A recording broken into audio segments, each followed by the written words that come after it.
તારીખ 2 જૂન 2026થી રાત્રે 1:49 ગુરુ પોતાની ઉચ્ચ રાશિ કર્કમાં પ્રવેશ કરશે.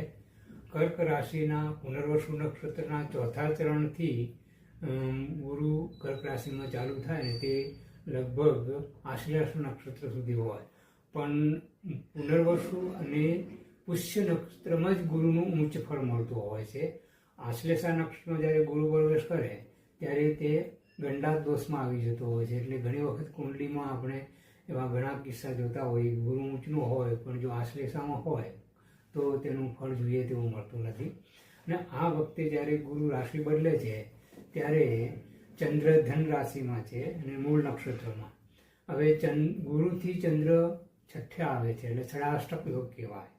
ગુરુ જ્યારે રાશિ બદલે છે તે દિવસમાં ચંદ્ર ગુરુથી જે અશુભ યોગ બનતા હોય છે તેમાં આ એક અશુભ યોગ છે જેને ષડાષ્ટક યોગ કહેવાય છે અથવા સંકટ યોગ કહેવામાં આવે છે અથવા શકટ યોગ કહેવામાં આવે છે. આ શકટ યોગમાં પરિવર્તન ગુરુનું થાય છે, રાશિ પરિવર્તન.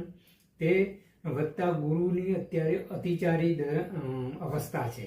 અતિચારીનો મતલબ થાય છે ખૂબ ઝડપી ચાલ, અને ગુરુની ઝડપી ચાલ હોય જ્યારે કોઈ શુભ ગ્રહ ઝડપી બનતો હોય છે ત્યારે તેના પરિણામો લગભગ અચાનક, અણધાર્યા અને કલ્પના બહારના મળતા હોય છે. આપણે આજકાલ દુનિયામાં જોઈએ છીએ કેટલી ઉથલપાથલ છે, યુદ્ધની દ્રષ્ટિએ, આર્થિક રીતે, સામાજિક રીતે, રાજકીય રીતે સૌથી વધારે ખરાબ પરિસ્થિતિ દુનિયામાં છે. આર્થિક વ્યવહારો બહુ ઠપ થઈ ગયા એવું લાગે છે.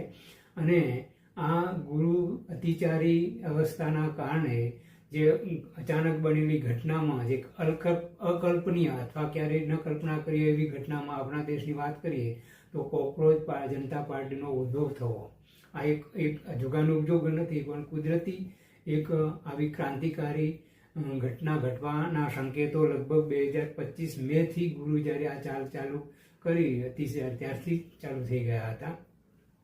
તે આવનાર સમય જે છે આ ગુરુ કર્ક રાશિમાં રહેશે લગભગ 31 ઓક્ટોબર સુધી. ત્યાં સુધી ઘણા બધા પરિવર્તન જોવામાં આવશે.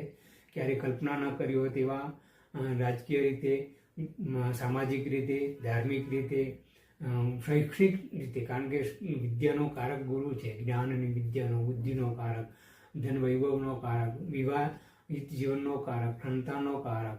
આ બધા પ્રશ્નો ઊભા થશે અને આ પ્રશ્નોને કોઈને કોઈ શુભ પણ ફળ મળશે અને અશુભ પણ મળશે. અને આ ક્રાંતિકારી જે પરિવર્તનો થશે તેની અસર કાયમી રહેશે. દાખલા તરીકે આ જનતા પાર્ટીનો જન્મ થયો છે, કોકરોચ જનતા પાર્ટી, આ એક કોઈ સામાન્ય ઘટના